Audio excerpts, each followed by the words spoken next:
Yo, what is going on, everybody? Hold on just a second. There we are. What is going on? My name is John Bear, and I'm here with my co-host, That Matt85, and this is Bear Side of the Mat. Matt, how's it going? Good. So as I usually like to tell everybody as we start our show, we have of course, we do this live stream every Wednesday, mostly, at 6 Eastern, 5 Central. We also have a YouTube page. And while you're there, click, was it follow, subscribe? I don't know the different buttons on every streaming platform, but uh, click on it to see extra content, be notified when it comes out, and I have I've seen some of our chatters talking a lot about the actual stuff that happens on the shows. A lot of Mhm. times we don't do a full recap review of every show.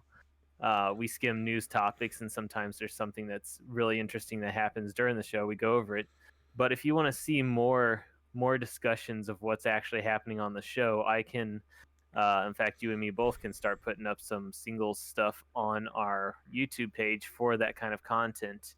We Abs- just want to know if you guys want to watch it. Yeah, absolutely. I'd be up for doing stuff like that. I mean, there's news that comes out every day.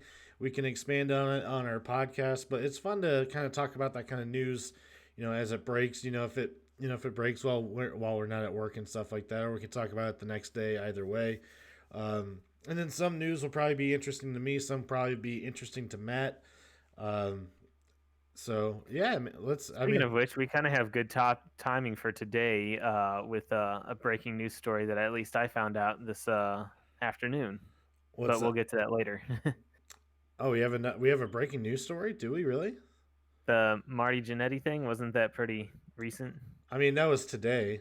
That was Yeah, this. yeah. Yeah, that was like this morning. If we get lucky, it's the same day. Otherwise, we're usually talking about stuff that happened earlier in the week. Yeah, that's true. But we are going to start with what are you watching in wrestling?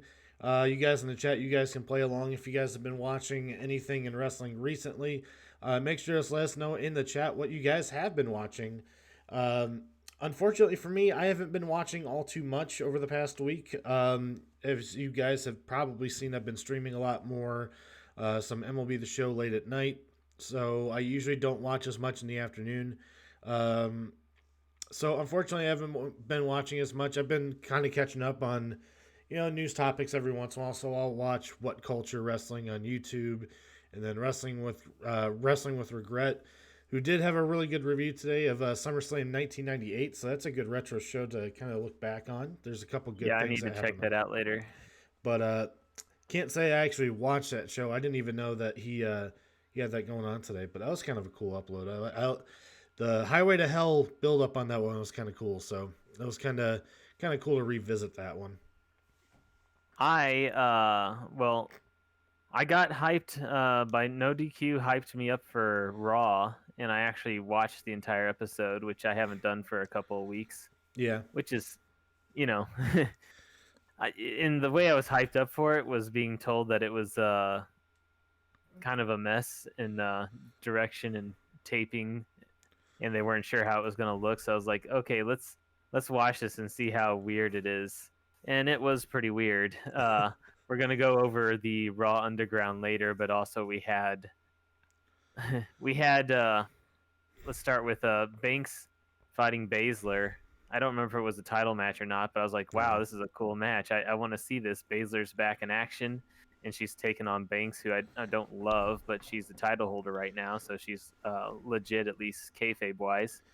I wanted to see what was going to happen. So a little ways in, it gets interrupted by Asuka running out and beating up Bailey, who was at the ringside. They didn't interrupt the match. They didn't get in the ring.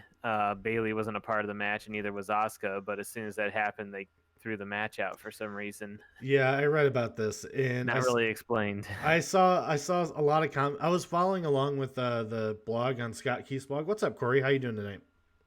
Hey, Corey. But so I was following along a little bit with Scott Keith's blog, and they all said the same thing. It's like, wait, why is that like? Why on earth is this a DQ? These two have nothing. These two have nothing to do with it. So I, I I read get about that. wanting I get wanting to have Baszler and Banks maybe later, and maybe this have being a little bit of a preview to spark the fires. But if you're gonna throw it out, at least go by the rules. There's a lot of other ways you get to have it thrown out. In fact, you could have just had Asuka and Bailey brawl inside the ring to get it thrown out. But Yeah. whatever. And then they also had Montez Ford. Um, so so they had singles matches for both of the Street Profits and both of what is that stable's name, or do they have a name? Viking The Raiders? no, the Lucha stable is I don't think they actually have a Angel name. Garza and yeah. Andrade. Yeah, so they had one-on-one matches for both of the pairs. And on the first match, Montez Ford was on the outside just rooting, and out of nowhere he like has a seizure. So that interrupts the match, and Street Profits lose the first singles match. And then he apparently gets up and he's okay. He gets in the ring and has his singles match, and then he again just collapses and has like another seizure. And it's like, what the heck? And they're playing it off like it's really serious, and they carry him off to the back. And then a little bit later, they come out of the doctor's room, which is just a door with a sign that says "doctor" on it. It's like a broom closet. Yeah, and they're looking real serious, and they're like, they say he was poisoned. Oh my God. That's not what. That isn't really what poisoning does. Poisoning doesn't really cause seizures. It causes death. It causes death or throwing up. Something. Yeah, like I don't know. It was so goofy that I was kind of laughing at it, but I'm also like, this is dumb. I didn't see it, so I can't really comment on it. But I've heard that it was. I heard that it was really, really. I actually, as far as Raw goes, I heard a lot of the stuff that happened. Was really, really dumb. I mean, you had a couple things advertised for the show, which is interesting. This is a topic all on its own. That I mean, we didn't even really plan, but some of the stuff was planned out as Vince is trying his best to somehow pop a rating on Raw. So they advertise Shane McMahon coming back. They advertise on Twitter and stuff that there's gonna be a new stable debuting. They kind of didn't even debut the new stable from what it sounds like. We'll talk a little bit more about that later. We'll talk about that later. And then Shane McMahon has this thing, and we'll talk about that later as well, because these deserve their own topics. But yes, from what it sounds like and from your description, Raw was quite the episode. Yeah, and the first half of it, which wasn't as bad, was just boring. At least the second half of it was bad, but it was interesting. Just as a quick wrap up. But besides that, something that I watched that I really enjoyed and was planning on watching was the Table for Three series that's on the WWE Network. Is there new episodes? New to me. I haven't seen it in a while. I don't even know if they have seasons or whatever, but they'll release batches of them every once in a while. Yeah. And I had watched I hadn't watched it through. I just watched sporadically, and I was just picking out the ones I hadn't seen. But they're always interesting to hear the stories, and because they're in a polite setting, it's usually like a fancy diner of some sort. They usually have more polite kind of talk instead of the kind of crude humor back stories that they can sometimes bring up. Well, unless it's the Braun Strowman, Alexa Bliss, and Ember Moon. That was actually like at an Applebee's, I think. Yeah, that's right. That's because Applebee's must have sponsored that one. That was so weird. They're like really classy places, and then for the specific one, they're like, "Wow, I really love being at Applebee's. These chicken wings are so good." No, I think that I honestly think that was just what they probably chose to do. It might have. Yeah. It was just so weird. But but that's one of their best episodes in my opinion. It was. It's always interesting, and sometimes it's not even the people that I would, because sometimes they have people together that make sense. Either they have something in common, or they were partners, or something. Sometimes they have people together that I didn't think makes as much sense, but then you find out when they're talking, oh, they have this connection I didn't know about. Or sometimes they were part of a different company in the past, or like without without saying it as I mess up my hat. Sorry, hold on. Sorry, bad mistake. But you get three guys that were part of Impact Wrestling or TNA, and they're just like, man, I remember those times back there at that company. And then you get someone's like, yeah, it was interesting times, but they don't mention the company and stuff like that. So you get like AJ Styles, Sting, and Kurt Angle. I don't know if that's actually a table for three, but you get some of these guys who did work together in Impact, and that's a talking point. And it's just like that's kind of weird. I'm interested in if what would be a fun table for three that you would like to see with some sort of interesting connection that they have. Uh, let's see. This also includes like backstage people too. Um, I honestly, the Hardys have been on there a couple times, so I'm gonna eliminate them because I would have liked to have seen a really long table for three with the North Carolina guys, but I don't think Helms is actually working for the company anymore. But it would You have mean been, the Hardys and Justin Grimes, or what was his name? huh? Grimes from NXT.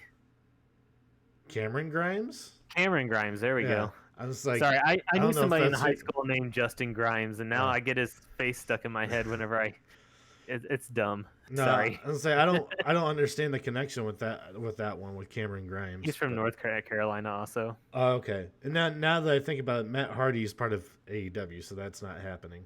Oh, very true. Yes. But if I do think of something, I'll think of it. But right now, I can't think. Well, a fun one, even though you might not be able to understand very much of it, would have been Kairi Sane, Asuka, and Nakamura. Io Shirai. Oh, Shirai. Yeah. Yeah, that would have been a fun one. But That is a Kyrie good being one. there. My idea I just thought of would be Matt Riddle, Rob Van Dam, and whoever else is the biggest pothead in the back that we don't know about. or someone that we do know about, the Godfather. Yeah, there we go, the Godfather. The That'd be a Godfather. hilarious episode. The Godfather just shows us like, hey guys, I haven't met you guys, but I heard we have some mutual interests. This one would also take place at an Applebee's. No, it would take no. It would take place at Godfather's strip joint that he owns in Vegas. Is that the one where the basketball player went to? Oh, I don't know about that, but no, that would be like if you follow Godfather on Instagram, he does nothing but share stuff about smoking weed. So if you're into that, go for it. I don't doubt it.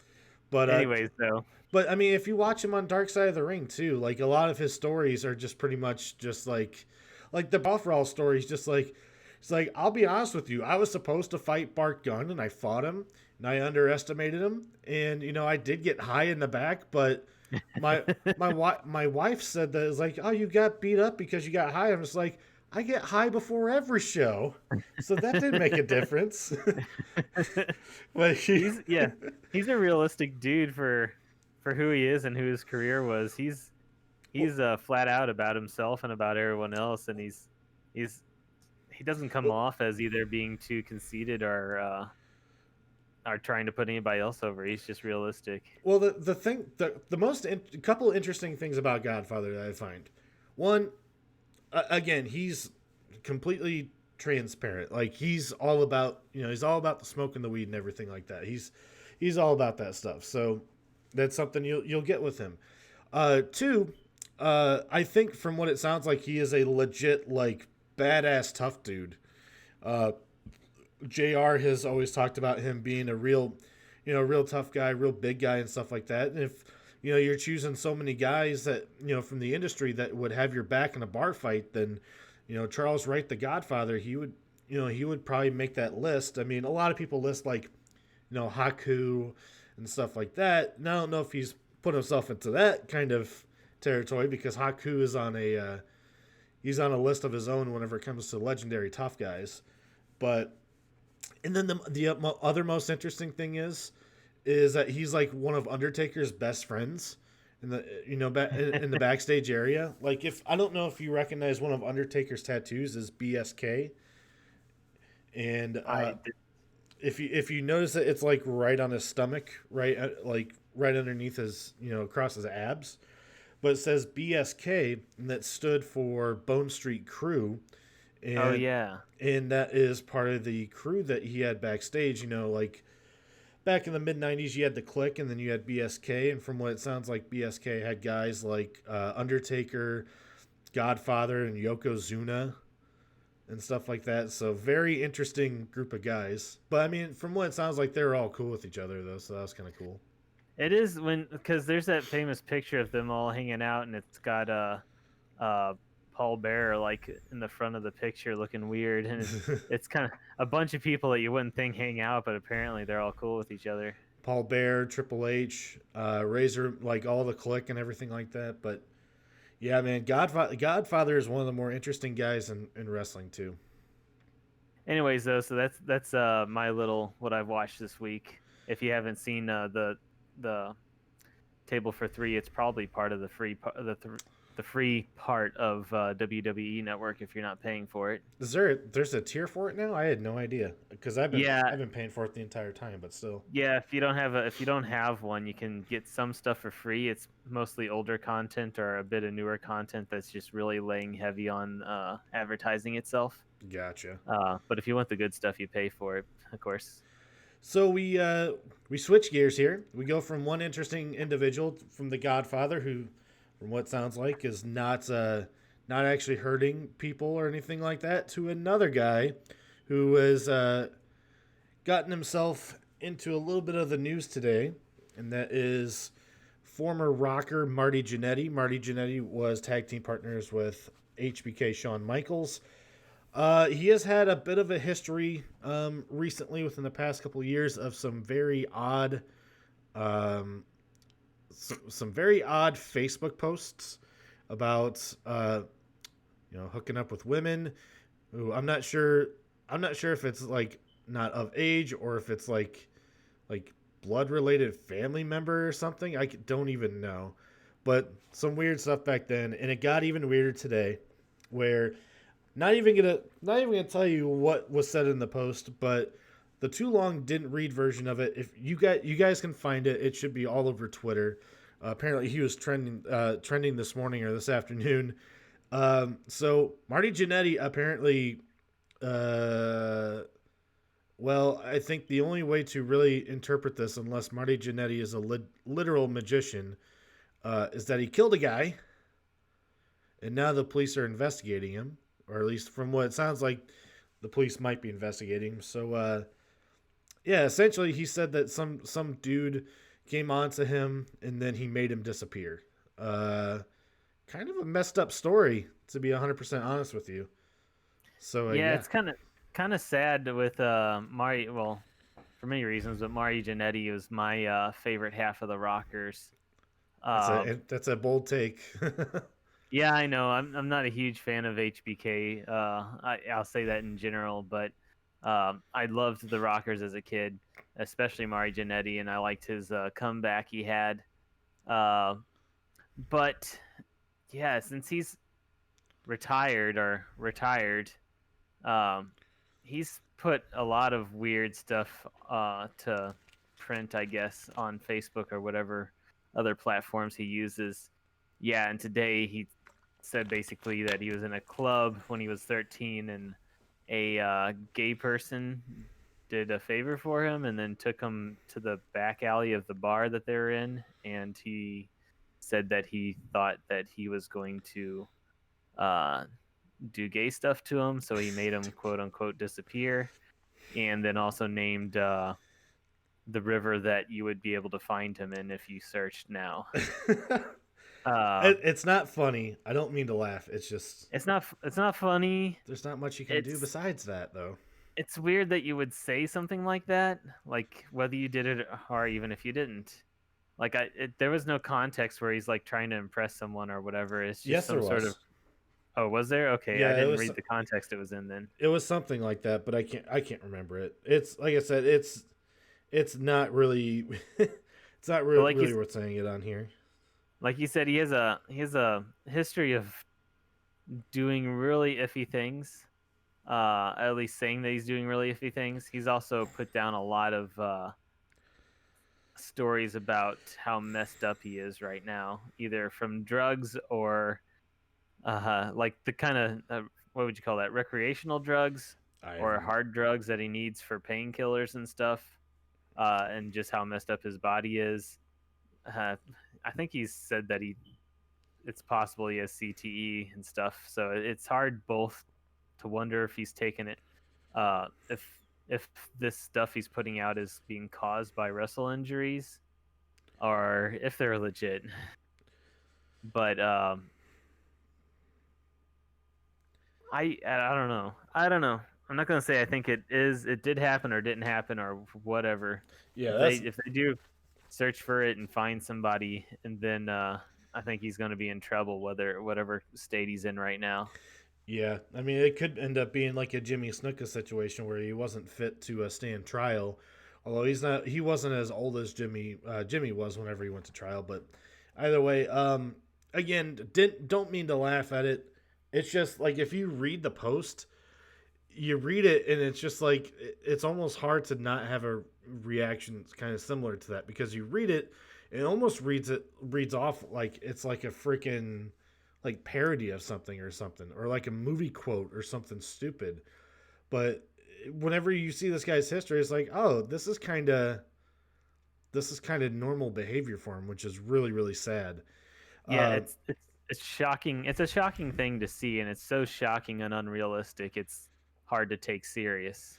but again, you read up on the rest of Marty's history and stuff like that. You're just like, okay, this becomes a lot more realistic, which is sad. So if the police are investigating it, I hope they find something on it. Excuse me. If he did do that, then that's incredibly messed up. Um, I think the dude is obviously suffering from something. I don't know what it is. And I'm not saying that just because, like, he's saying weird stuff, so he has to be mental illness. I legit think he probably does have something, judging from his behavior. I just don't know what it is. But yeah, man, such a weird story to kind of wake up to. That entire post uh, has homophobia, sexism, racism, like, and then to top it all off, the cherry on top is just like, oh, it sounds like he killed a guy. It's just like, what in the hell is going on? Why would you put that on Facebook? Why would you put that for anyone to read? You know what I mean? That's pretty much my thoughts too. Yeah. So that's the crazy part about it. So yeah, interesting story. More history on Marty Jannetty. If you guys don't know him, in my opinion, he was a really really terrific wrestler back in the late '80s, early '90s. Great team with Shawn Michaels with the Rockers. Did some revolutionary stuff. If you guys liked guys like the Young Bucks, if you guys like the Hardy Boys, Edge and Christian, and teams like that, who do some of the high flying stuff, you can take a good hard look at the Rockers, and you can probably thank them for those kind of tag teams being around, because there's a lot of influence that's drawn from those guys with the big high flying tandem moves, matching gear, the long hair, and stuff like that. Unfortunately, Jannetty's been kind of, he's in the industry. Whenever a tag team breaks up, they always say that who's going to be the Shawn and who's going to be the Marty, meaning who's going to go off and do much better things like Shawn Michaels did, or who is going to just kind of flounder a bit like Marty did for the rest of his career. Maybe that's something that's been kind of wearing on him. Who knows? But I'm sure. But again, Marty's had some great moments in his career, but yeah, obviously the last few years of his career have been kind of, or not really career, but post career, have been very, very strange to say the least. Yeah, I don't have much else to add to that. It's pretty much a good description. So to move on to that, we're going to move on to a different topic, something I would say a little bit more positive, but I'm not sure how positive we feel about this.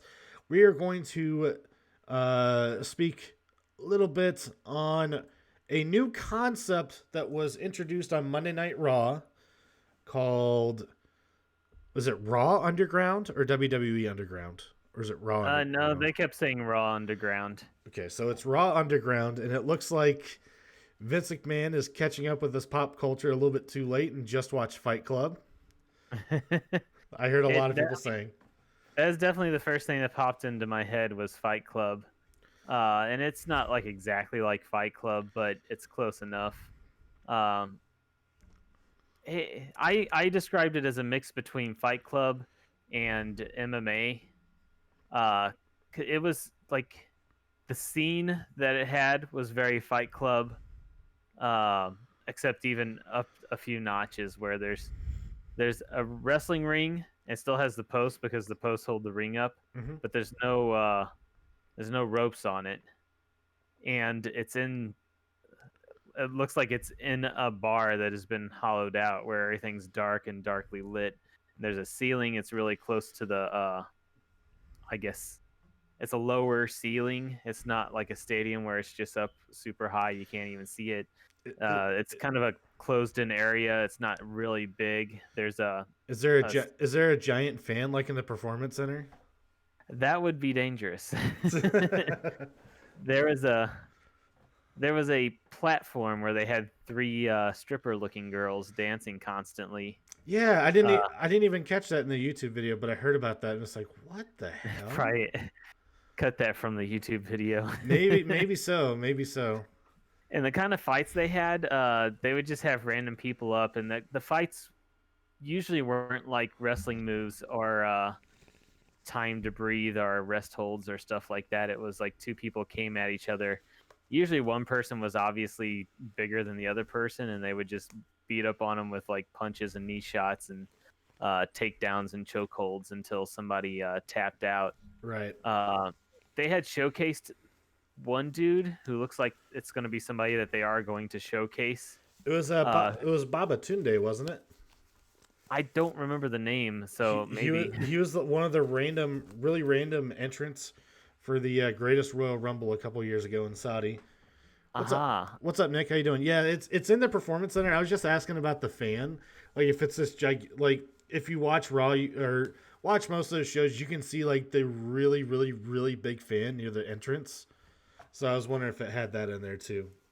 Um, yeah, they had him take down a few people. He was like a foot taller and 150 pounds bigger than everybody else he was taking down for a while. And then they showed the Viking Raiders down there beating some people up on their platform wrestling mat. And then they had this is part of the storyline, but they had the Hurt Business go down there, and basically each of them came in and destroyed somebody, and kind of took over the show for a little bit. I think what they're going to do with this is make it a place where people or talent that feel like they're being treated unfairly or given the runaround, not getting the shot that they need, they go down there and they take out their frustrations on some jobbers, I guess, that are just happen to be around. Or they might set up some real, I guess, some shoot like fights between people down there. But the styles that they used while they're in the underground is a lot more UFC style, Yeah. where it's not big power moves, not big setups or stuff that's slightly less believable. It's a little more quick and brutal. That doesn't make for a really good show if you want to feature one-on-one matches. Because if you just have two people go at each other for about 2.5 minutes till somebody's bleeding or tapping out, then that doesn't take up a whole lot of time, really. No. It doesn't build up.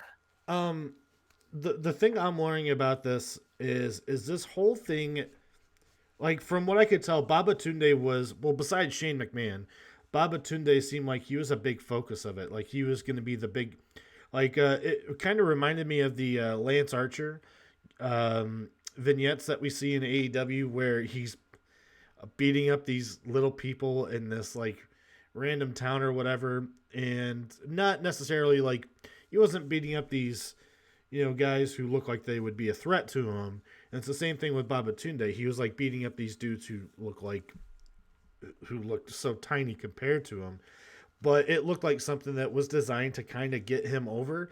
And you see him, and you're just like, oh, this is a dude who's just beating the shit out of everybody on the Raw Underground. So if he does come up, I guess come up, Raw Underground, he goes above ground. I don't know, but if he goes up to like main roster and like, oh shoot, he's challenging Apollo Crews for the U.S. title. We've seen him beat the crap out of everybody for weeks and weeks and weeks. Now we can legitimately believe this guy is going to absolutely destroy Crews or something like that. I don't know if that's what it's designed to do.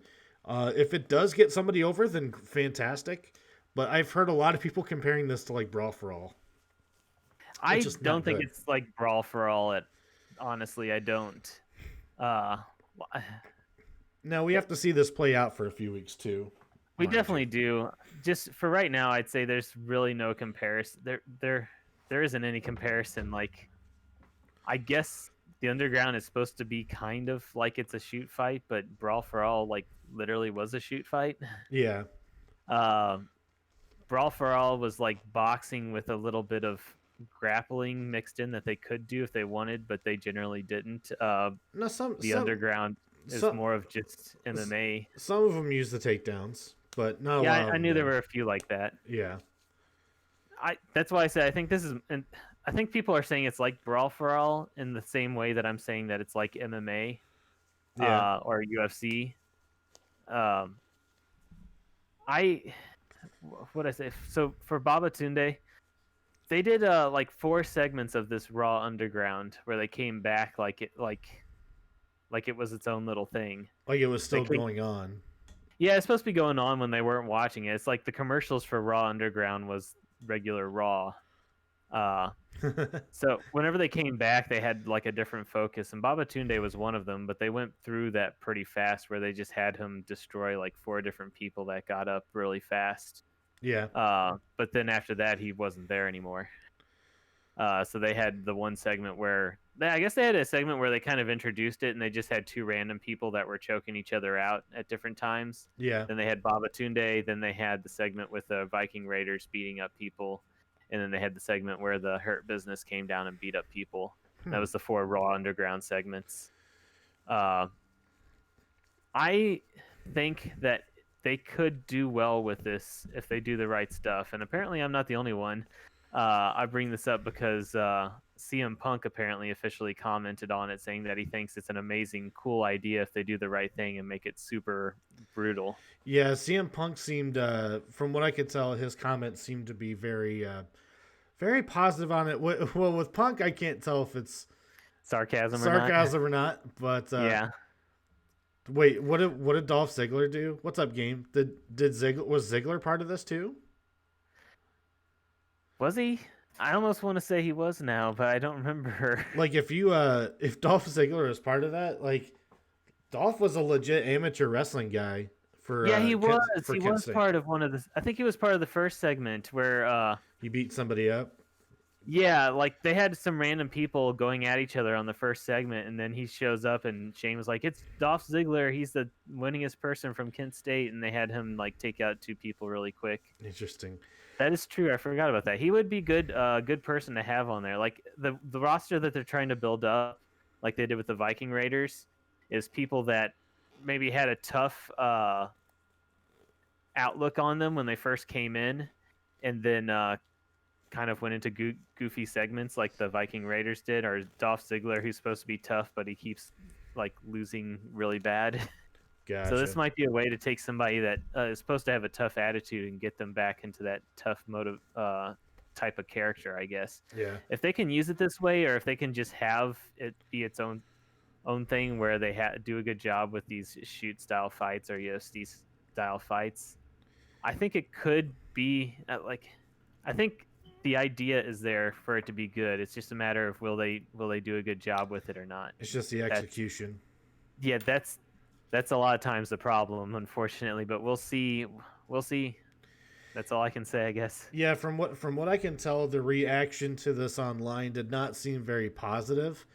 I think too many people are kind of shitting on it too fast, but I don't blame them either. Yeah, I mean it's from what it sounds like the way I heard it described, especially for this Raw in general, was that they were trying to throw a lot of stuff against the wall to see if it would stick. This could be one of those things. I'm curious to let it play out, see what happens, but I will say this: I'm not necessarily a fan of introducing the shoot fighting stuff or something resembling shoot fighting on pro wrestling TV because we went down that road over 20 years ago, and this was back before the curtain was completely like pulled away.